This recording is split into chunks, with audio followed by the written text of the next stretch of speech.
Buenos días, hermanas. Vamos a continuar con nuestra serie, la carta a los Hebreos. Vamos con el tema número 42. Vamos a leer los versículos 11 al 14. Dice así la palabra de Dios. Si pues la perfección fuera por el sacerdocio levítico, porque bajo él recibió el pueblo la ley, ¿qué necesidad habría aún de que se levantase otro sacerdote, según el orden de Melquisedec, y que no fuese llamado según el orden de Aarón? Porque cambiado el sacerdocio, necesario es que haya también cambio de ley. Y aquel de quien se dice esto es de otra tribu, de la cual nadie sirvió al altar. Porque manifiesto es que nuestro Señor vino de la tribu de Judá, de la cual nada habló Moisés tocante al sacerdocio. Aquí fíjense que hay dos puntos muy importantes que debemos de entender y meditar en ellos. El primero, las menciones de Melquisedec. Estas son bien importantes. Les dije que solamente aparecía 2 veces en el Antiguo Testamento. Y es muy importante reconocer en la línea del tiempo cuándo aparece Melquisedec. Primero, ya vimos en el tema anterior que Melquisedec es superior a Abraham y por eso fue necesario que Melquisedec apareciera precisamente en aquellos tiempos, en Abraham. Pero al aparecer Melquisedec, antes de que siquiera naciese Isaac, estábamos, como ya dijimos, viendo y comprobando que Melquisedec era superior a todo el pueblo de Israel porque ellos ni siquiera existían todavía. Y él aún está. Bueno, en el tema anterior vimos que innegablemente Melquisedec es Jesucristo. Y algo que me faltó recalcar, que no quiero pasar por alto, es el recalcar que el versículo 8 dice que se da testimonio de que él aún vive. Dice, y aquí ciertamente reciben los diezmos hombres mortales, pero allí uno de quien se da testimonio de que vive. Entonces, volviendo a la línea del tiempo, es importante decir que Melquisedec, que no tiene principio de días ni fin de vida, apareció antes de Abraham, antes de que fuese formado el pueblo de Israel. Y esto le da su superioridad, eso lo hace superior a Abraham. Y al decir que aún vive, pues lo mantiene ahorita, lo hace permanente y lo hace superior a cualquiera que aparezca después. Bueno, ya dijimos, no estamos hablando de nadie más aparte de Jesucristo. Estamos hablando de nuestro Señor Jesucristo con otro nombre, así de fácil. Jesucristo, también llamado Melquisedec en esta historia.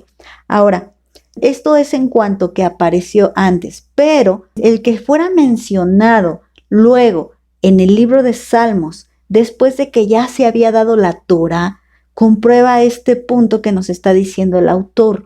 El autor ya nos comprobó primero, importante, Melquisedec es mencionado y aparece por primera vez aún antes de que el pueblo de Israel fuera formado. Ya, importante. Pero recordemos que el versículo 8 nos dice que se da testimonio de que vive, es decir, se sabe.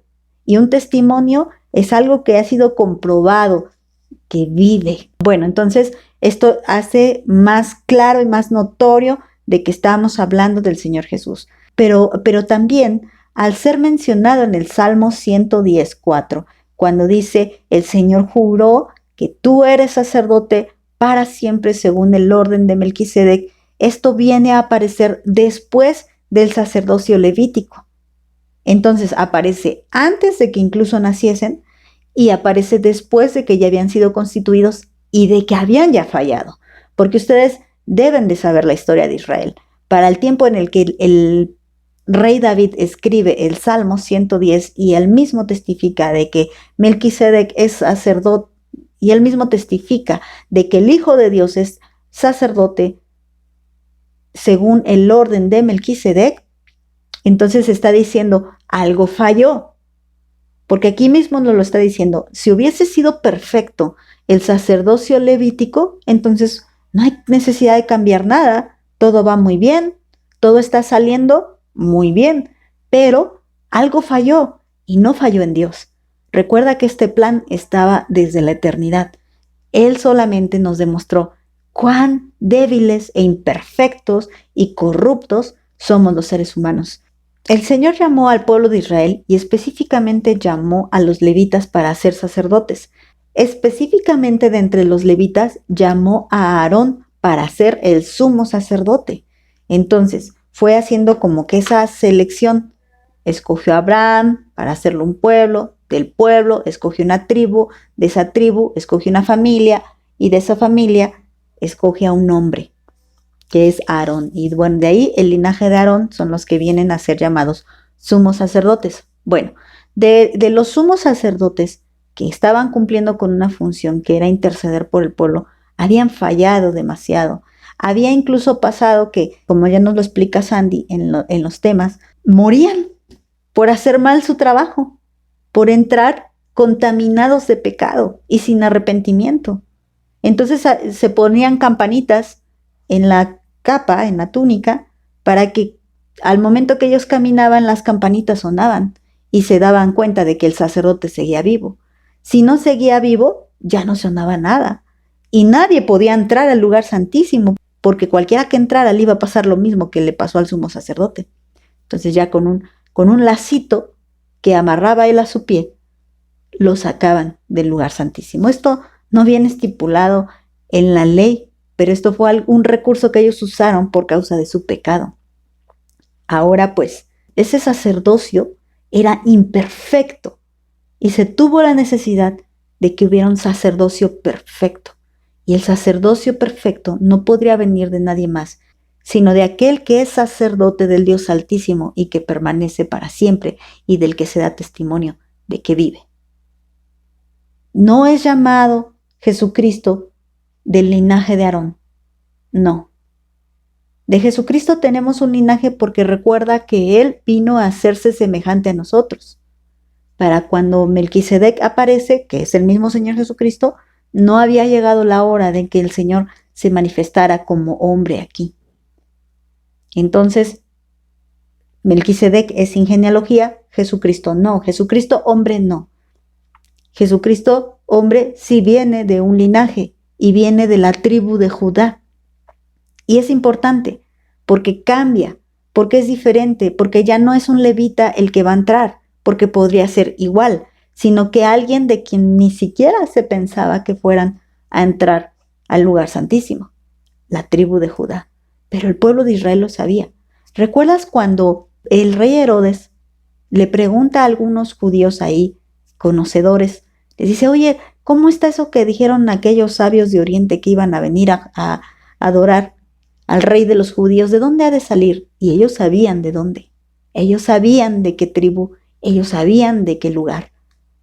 Así que el pueblo de Israel sí sabía que el Mesías vendría de la tribu de Judá. Ellos sabían que cuando decía tú eres sacerdote para siempre según el orden de Melquisedec, se estaba refiriendo al Mesías, al que tendría que durar para siempre por ser un sacerdote perfecto. Ya no habría la necesidad de hacer algún cambio, pero el sacerdocio levítico tenía que cambiar porque era defectuoso y tenía que venir otro perfecto como lo es Melquisedec. Bueno, vamos a leer una cita bíblica para ver esto que nos dice aquí el escritor. Nos dice algo importante acerca de que es necesario cambiar la ley. Dice, pues si cambió el sacerdocio, ahora es necesario cambiar la ley. Bueno, ¿a qué se está refiriendo? Bueno, vamos a entenderlo un poco al leer el libro del profeta Jeremías. Vamos al capítulo 31 y vamos a leer los versículos 31 al 34. Y la palabra de Dios dice así, he aquí que vienen días, dice Jehová, en los cuales haré nuevo pacto con la casa de Israel y con la casa de Judá, no como el pacto que hice con sus padres el día que tomé su mano para sacarlos de la tierra de Egipto, porque ellos invalidaron mi pacto, aunque fui yo un marido para ellos, dice Jehová. Pero este es el pacto que haré con la casa de Israel después de aquellos días, dice Jehová. Daré mi ley en su mente y la escribiré en su corazón, y yo seré a ellos por Dios y ellos me serán por pueblo. Y no enseñará más ninguno a su prójimo, ni ninguno a su hermano, diciendo, conoce a Jehová, porque todos me conocerán, desde el más pequeño de ellos hasta el más grande, dice Jehová, porque perdonaré la maldad de ellos y no me acordaré más de su pecado. Bueno, ¿cómo era posible que nuestro Señor Dios hiciera un nuevo pacto? ¿Y cómo era posible que el Señor Dios perdonara el pecado después de estar hablando de que ellos ignoraron a Dios? Bueno, ¿cómo era posible? Para el tiempo en el que el profeta Jeremías escribe esto, recuerda que ya había pasado incluso la cautividad. Ya no, o sea, una cosa depravada, pervertida, terrible, lo que estaba ya pasando en el pueblo de Israel, y que recuerden, como nos enseñó Sandy en la serie de los reyes, se había dividido en 2 reinos. Bueno, había sido tal el pecado de todo el pueblo que se tuvo que dividir. Pues Dios promete misericordia, por eso dice con la casa de Israel y la casa de Judá, o sea, otra vez un pueblo, otra vez una nación. Y dice el Señor, yo voy a perdonar sus pecados. ¿Pero de qué manera?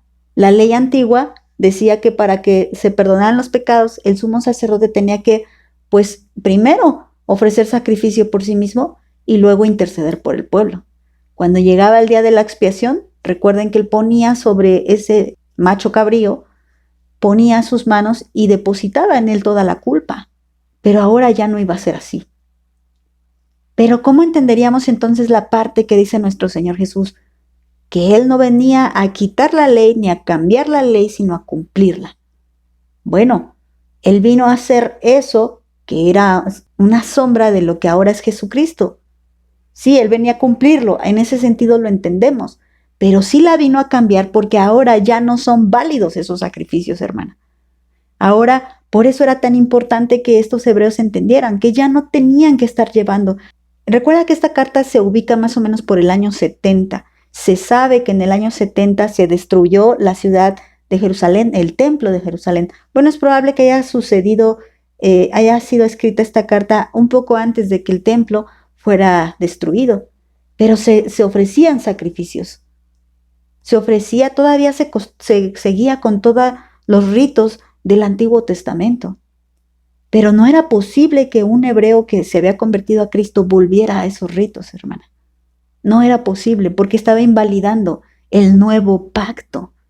Ya el viejo pacto había sido quitado porque nuestro Señor Jesucristo ya lo había completado totalmente. Ya no le faltaba nada. Entonces, al cambiar el sacerdote, cambia la ley. Ahora el sacerdote ya no era un levita. Ahora el sumo sacerdote era alguien que venía de la tribu de Judá, pero alguien que venía conforme al orden de Melquisedec, es decir, permanece para siempre, sacerdote del Dios Altísimo, superior a Abraham. Estas características que tiene nuestro Señor Jesucristo, única y exclusivamente Él. Entonces, a través de estos versículos, de los versículos 11 al 14, el escritor nos está enseñando que Jesús también es superior al sacerdocio levítico y que Él es sumo sacerdote según el orden de Melquisedec, un sacerdote que permanece para siempre, un sacerdote perfecto. Jesucristo es llamado Melquisedec en el Antiguo Testamento, en Génesis 14, y es mucho mejor. Y vuelvo a repetir, esta aparición y la importancia de que haya aparecido en la línea del tiempo mucho antes de que Abraham se convirtiera en un pueblo y después de que el sacerdocio levítico hubiera fallado. Por eso las 2 únicas menciones en el Antiguo Testamento son tan importantes. Y ahora el escritor toma tiempo para explicarlo. Bueno, hermanas, vamos a dejarlo hasta aquí. Que Dios las bendiga, hermanas.